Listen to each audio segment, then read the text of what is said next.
Well, welcome to Bible Study at Plymouth Methodist Central Hall. We're going through Matthew's Gospel. Today we find ourselves in Matthew chapter 8, and we'll be focusing on verses 23 to 34. And if you're in the room here, not watching online, and you're using the Bibles here, you'll find this on page 973. So Matthew 8, 23 to 34. Then he, that's Jesus, got into the boat, and his disciples followed him. Without warning, a furious storm came up on the lake, so that the waves swept over the boat. But Jesus was sleeping. The disciples went and woke him, saying, "Lord, save us! We're going to drown." He replied, "You of little faith, why are you so afraid?" Then he got up and rebuked the winds and the waves, and it was completely calm. The men were amazed and asked, "What kind of man is this? Even the winds and the waves obey him." When he arrived at the other side, in the region of the Gadarenes, two demon-possessed men coming from the tombs met him. They were so violent that no one could pass that way. "What do you want with us, Son of God?" they shouted. "Have you come here to torture us before the appointed time?" Some distance from them, a large herd of pigs was feeding. The demons begged Jesus, "If you drive us out, send us into the herd of pigs." He said to them, "Go." So they came out and went into the pigs, and the whole herd rushed down the steep bank into the lake and died in the water. Those tending the pigs ran off, went into the town, and reported all this, including what had happened to the demon-possessed men. Then the whole town went out to meet Jesus. And when they saw him, they pleaded with him to leave their region. So we've got two stories, if you like, that we're going to look at today. One, Jesus calming the storm, and then this curious encounter with two demon-possessed men and a herd of pigs. If you remember last week, if you were here, I know a lot of you were here last week, some of you weren't, but last week we looked at just a few verses, the preceding verses to this, and if you recall, those of you that were here, we came across two people that had approached Jesus.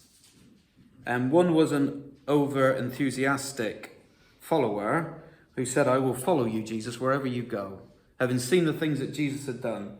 He's described as a teacher of the law. He says, "I'll follow you wherever you go." And Jesus says to him, "Well, you'll become homeless."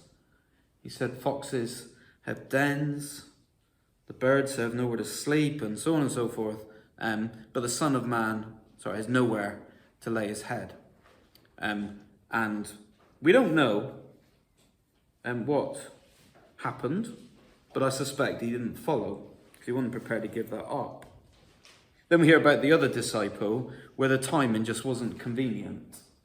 He said, "First let me bury my father." And we talked last week that this wasn't a disciple whose father had just died and needed to wait until the funeral had happened and whatever. It would have been one whose father was still alive, but he wanted to wait until Dad had gone, buried him, and then could follow Jesus. The timing just wasn't right. So we'd come across this over-enthusiastic follower and then a hesitant follower. And we read at the end of this that, at the start of what I've read today, that Jesus got into a boat. And it says, "And the disciples followed him." I do wonder, I wish we got more information sometimes. I do wonder whether these that followed him included the teacher of the law, or the disciple who's said the timing wasn't quite right. But one thing we do know is that Jesus' disciples got into the boat with him. Now, Jesus at this point in his ministry, his base was Capernaum. That's where a lot of his closest followers were. Peter's home is in Capernaum. And so this boat would have gone from Capernaum, which is right on the shore of the Sea of Galilee, and made its way to the other side of the lake. And we read that a furious storm started on the lake. Now, for those of you that have been to the Sea of Galilee, most likely when you were there, the waters were quite calm. Most times when I've been to the Sea of Galilee, the waters have been really calm. But I have been there when it's been very stormy. So I can relate to this in some way. I've seen the sea in such a way that I wouldn't have wanted to have been out there on a boat. The commentators talking of this storm and say it would have been a major one by the fact that Matthew mentions that the waves swept over the boat. But Jesus was sleeping. And if you remember, Matthew, who writes this gospel, was one of the disciples. He would have been an eyewitness to this. Jesus was sleeping. Actually, I'm saying that. Matthew may not have been called at this point. Gareth will get onto that in the next chapter. He'll tell you whether he was there or not, maybe. But Matthew would have certainly known about that. Here's Jesus asleep. The disciples were desperate, but Jesus was asleep.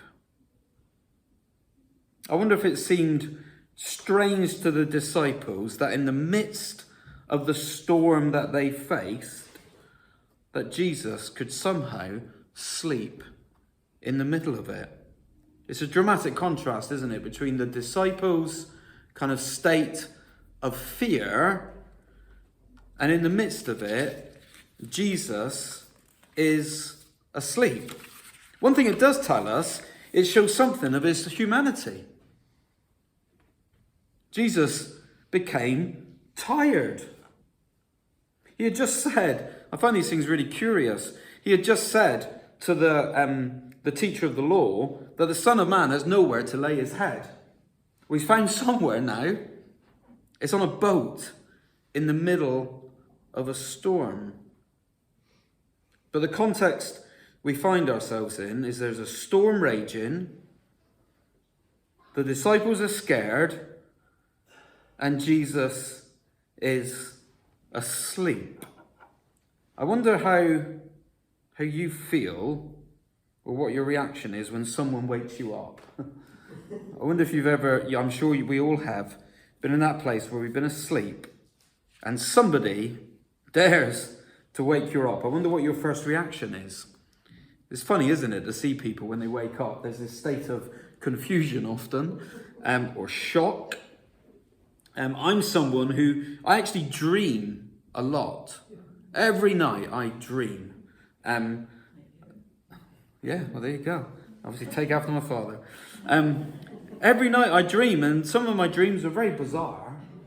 And sometimes I'm glad to be woken from my dreams. Other times I'm very frustrated because something great was about to happen.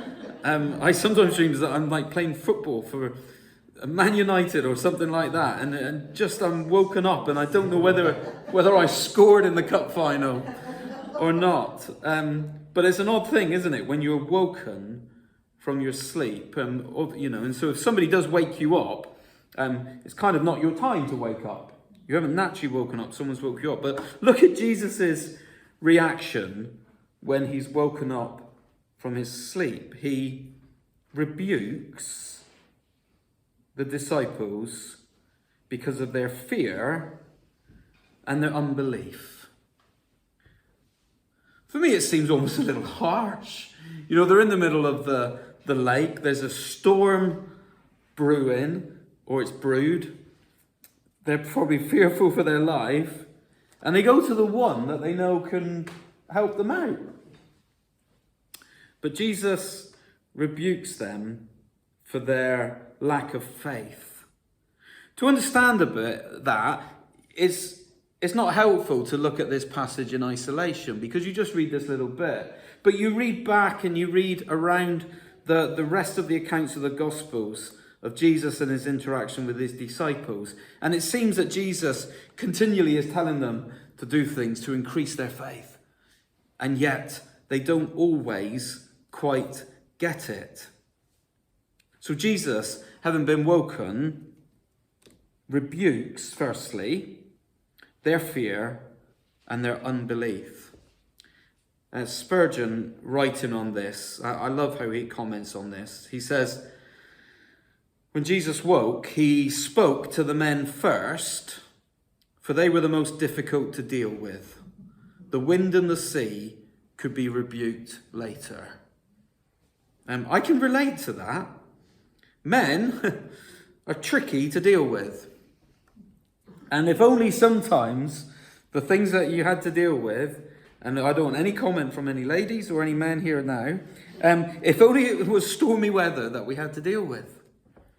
But Spurgeon says he dealt with the men first because they were the most difficult to deal with.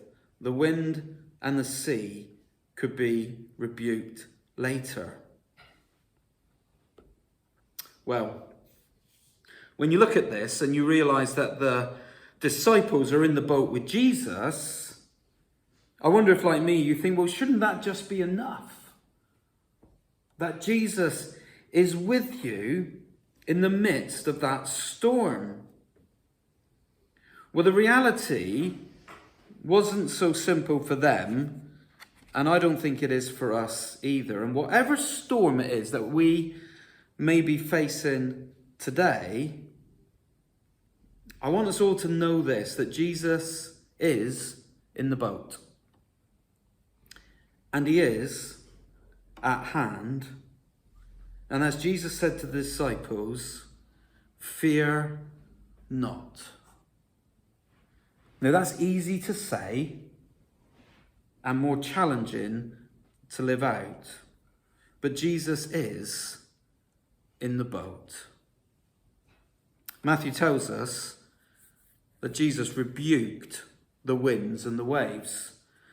And since I've been thinking about this passage and preparing for today, this phrase that Jesus rebuked the winds and the waves has been playing on my mind.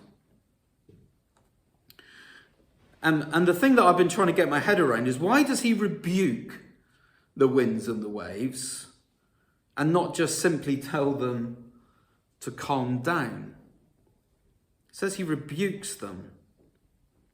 And the only conclusion that I can come to, and the commentators I've read have helped me understand this a little bit better, is that within this storm there are competing powers at work. And if Jesus just controlled everything, then he would just have to say, well, stop doing this and start doing that. The commentators will mention the role of Satan in stirring the seas, to the point that Jesus needs to rebuke the winds and the waves. In other words, or how I'm seeing this, is he's saying, now come under my control now. Now, I don't want to over-spiritualize things, but we are in a battle. There's a battle between evil and good. And we read elsewhere in Scripture, don't we, that our battle is not against flesh and blood, but against the powers and principalities of this world. So Jesus rebukes the winds and the waves, and it becomes completely calm. To the point that we read in verse 27 that the men were amazed. The disciples were amazed. And it leads them to ask this question: what kind of man is this? For even the winds and the waves obey him. It's one of the most crucial questions, actually, anyone can ask of Jesus. What kind of man is this? Even the winds and the waves obey him. Now, had the disciples referred to the Psalms, they would have had an answer. I looked this up in Psalm 89. You don't have to turn to it. But 2 verses in Psalm 89 says this. O Lord God of hosts, who is mighty like you, O Lord? Your faithfulness surrounds you. You rule the raging of the sea. When waves rise, you still them. So we read in the Hebrew Bible, the Old Testament, that the Lord God of hosts is faithful. He rules the seas, and when the waves rise, he stills them. It's as if there's a promise given there in the Psalms, and Jesus lives it out in Matthew's Gospel, as we're told here. So in the span of just a few moments, the disciples see both the complete humanity of Jesus, he is sleeping, and then they also see the fullness of his deity. They saw Jesus for who he is, truly man, yet also truly God. And from power over the winds and the waves, we then move on to power over demons and spirits. As we go into the second part of the reading for today. So you can recall that because of the crowds, this is what we talked about last week, because of the crowds, Jesus crossed to one side of the lake. We go back on verse 18, this is last week's study. When Jesus saw the crowd around him, he gave orders to cross to the other side of the lake. So here he goes, he's on his way to the other side of the lake. He arrives at the other side of the lake. Later we're going to see him cross back again. It's as if he's just zigzagging, trying to get to somewhere where he can get some peace, I think. But anyway, he because of the crowds, he's gone to the other side of the lake, and when he gets there, he's crowded in by something else. Now, these 2 demon-possessed men come out, we read, from the tombs and met him. It's a really curious scene. And we could talk about why they were in tombs, but we don't really have time for that now. I was reading early this morning. I got up really early this morning to prepare for today, because often I prepare on a Monday, and I hadn't factored in that Monday was a bank holiday, and I'd need to go to the beach with my family.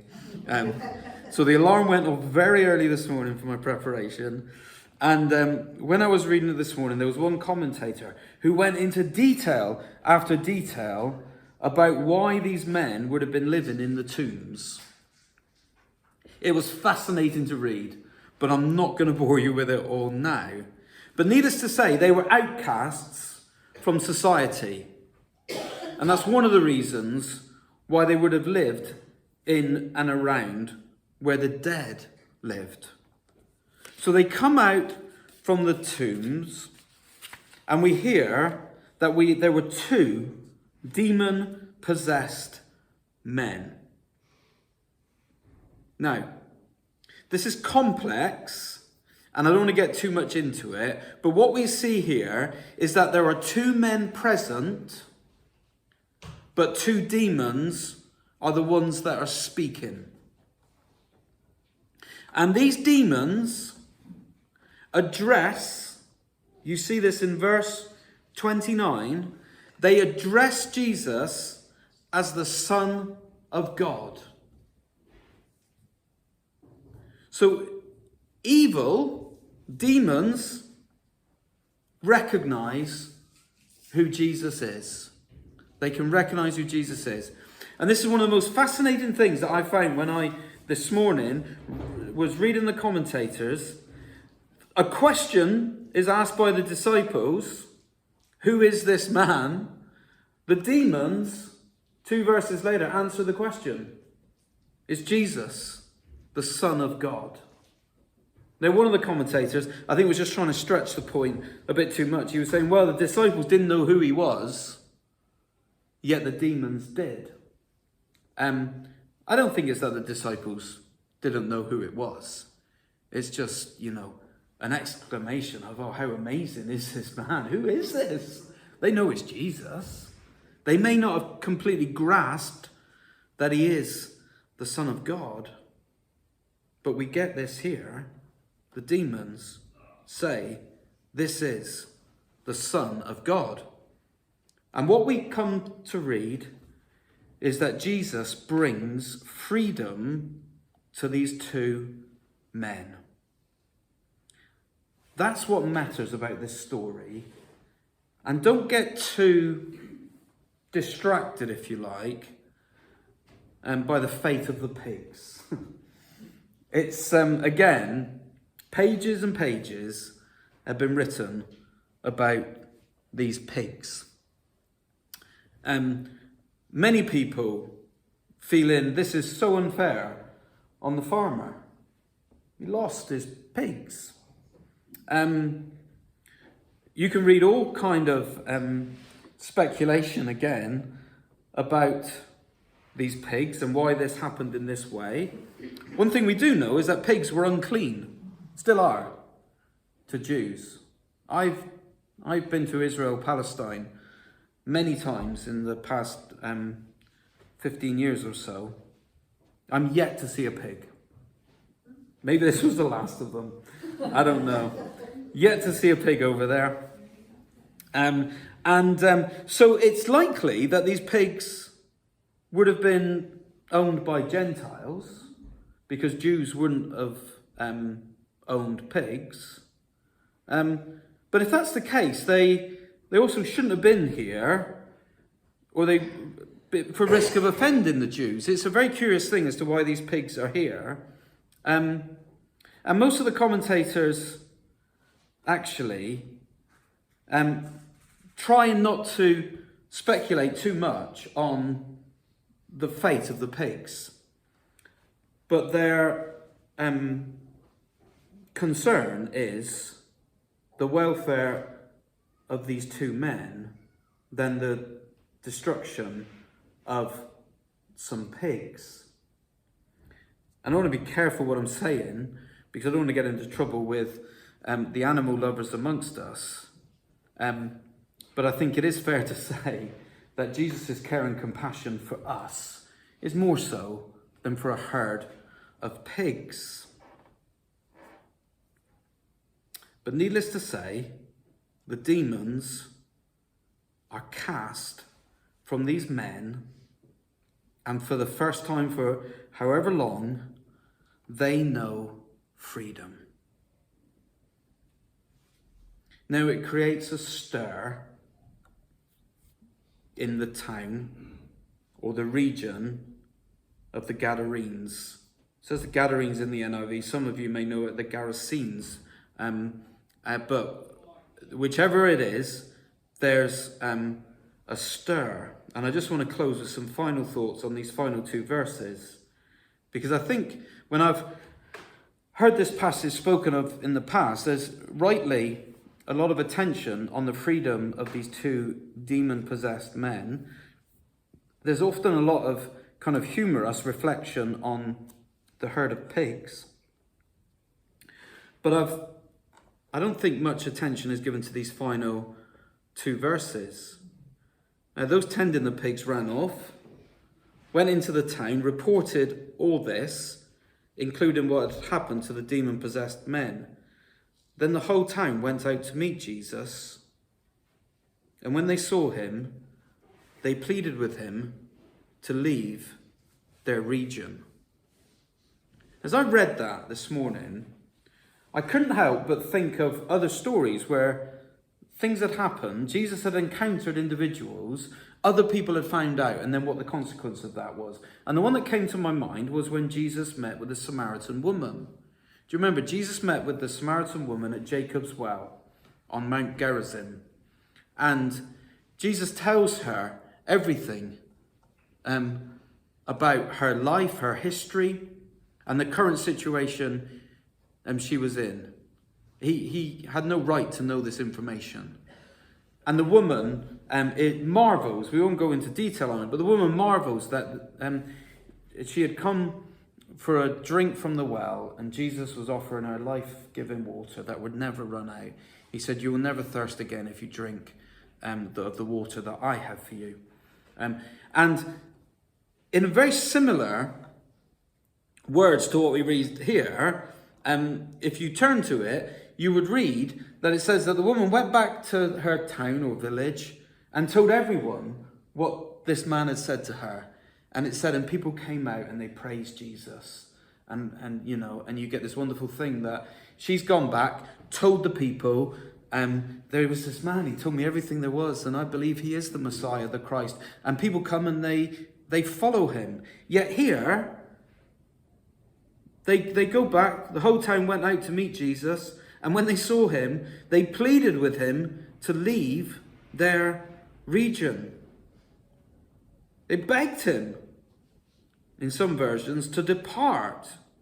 You'd have thought they'd be in wonder at the transformation of these two men. It may be that they had more interest in pigs than in people. That could be. I don't know. But one thing that we need to take from this is that the presence of Jesus and the demonstration of his power will bring vastly contrasting reactions.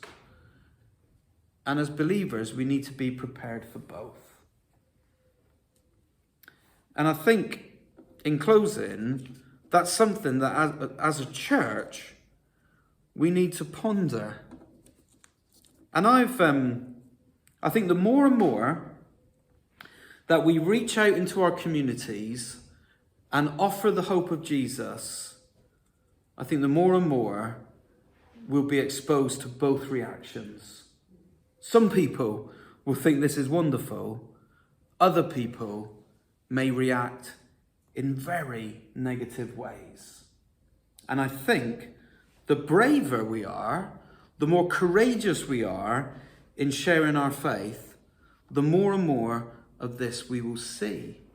Either people praising God because of our testimony, or pleading or begging for us to just get out of the way. My concern is, and Jesus says this elsewhere, doesn't he?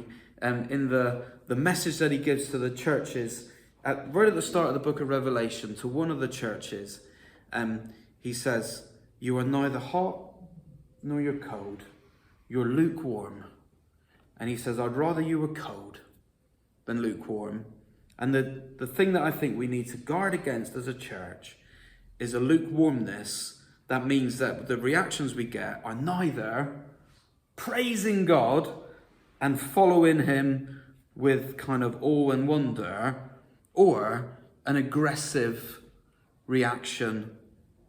And I think we need to see a bit more of both. I'm not saying we go looking for trouble, but the reality is, if expressions of the power of God are evident in our lives and the life of our church, we need to be prepared for both support and opposition.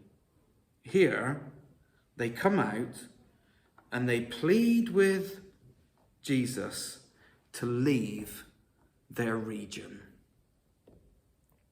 Now, I don't want to spoil Gareth's thunder for next week, but just a peep at the first verse. Remember where we went to? Jesus has been on one side of the lake. He's got into the boat because of the crowds, and he says, "Let's cross to the other side." He goes to sleep. Storm comes, stills the storm, challenges and rebukes the disciples' lack of faith, lands on the other side of the lake, has this encounter, is begged to leave by the people there, and then in the first verse of chapter 9, Jesus stepped into a boat, crossed over, and came to his own town. He's back to where he started. Just a little trip over to the other side of the lake, upset some pig farmers, and free a couple of demon-possessed men and head back. He's back in Capernaum, and I might have to come next week because it's one of my favourite stories as 4 men bring to Jesus a paralysed man on a mat, and then a house gets ruined. And there's a buildings insurance claim coming. So come next week as Gareth goes through Matthew chapter 9. Thanks for joining us online. We'll see you next week.